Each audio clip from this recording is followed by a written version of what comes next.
Le mouvement des pigeons est apparu en quelques jours, voire même en quelques heures, sur les réseaux sociaux. Il est composé de jeunes entrepreneurs qui ont été parrainés médiatiquement par des patrons plus connus, qui ont pu utiliser là toutes leurs fines techniques de communication et de persuasion. Quel était leur argument initial? Il était de s'opposer à la taxation à 60% des plus-values mobilières, taxation annoncée par le gouvernement pour son budget de 2013. Le budget de 2013 qui, comme on le sait, sera un budget de rigueur, donc avec une limitation voire une baisse des dépenses publiques et une hausse des prélèvements fiscaux. Sur les plus-values mobilières donc, c'est-à-dire la plus-value que par exemple un entrepreneur fait lorsqu'il revend son entreprise. Le gouvernement avait annoncé une hausse des prélèvements. Certains ont dit jusqu'à 60%. Donc tollé immédiat parmi les jeunes entrepreneurs, ou du moins un certain d'entre eux, qui verraient là la ruine de leurs espoirs d'enrichissement suite à l'investissement qu'ils ont fait et au travail qu'ils ont fait pour beaucoup d'entre eux pendant des années en créant et en faisant survivre leur entreprise, et en la développant bien sûr. Certains ont crié à la fin de l'entrepreneuriat en France, d'autant que le statut de l'auto-entrepreneur était déjà mis à mal par ailleurs, que le gouvernement Hollande, ou Hollande Héros, avec son budget de rigueur, allait tuer en fait l'entreprise en France. La ministre Fleur Pellerin a pris la peine de répondre au mouvement des pigeons dans le journal Libération, en réfutant qu'un taux général de 60% s'appliquerait lors de la taxation des plus-values mobilières.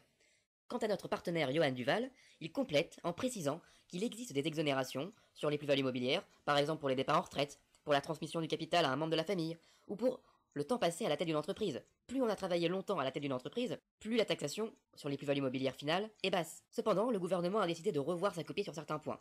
Donc, on pourrait supposer que le mouvement des pigeons a atteint son but. À gauche, certains s'en indignent.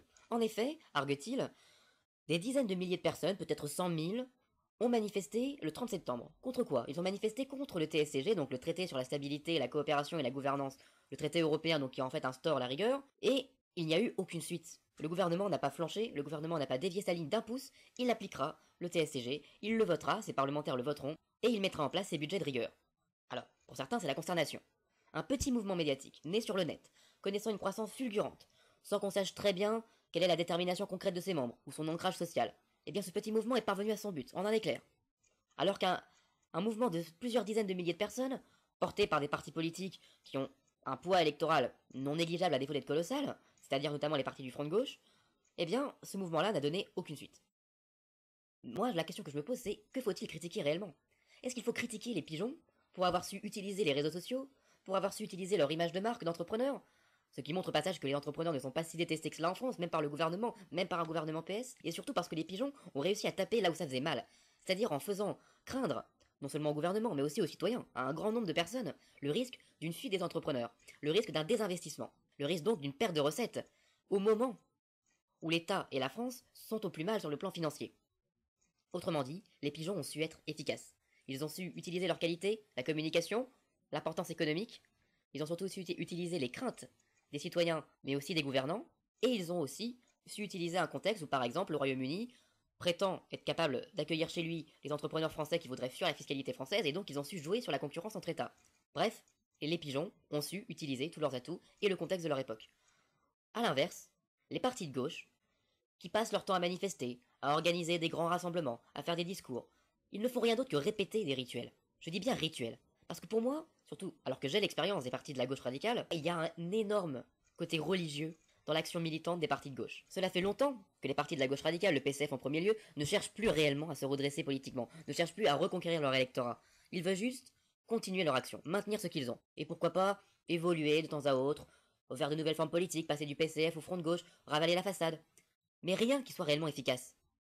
Il suffit de voir la composition des partis comme le PCF.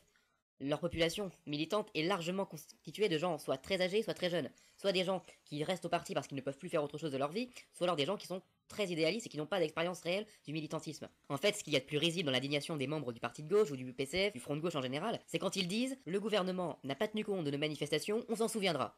On s'en souviendra de quoi?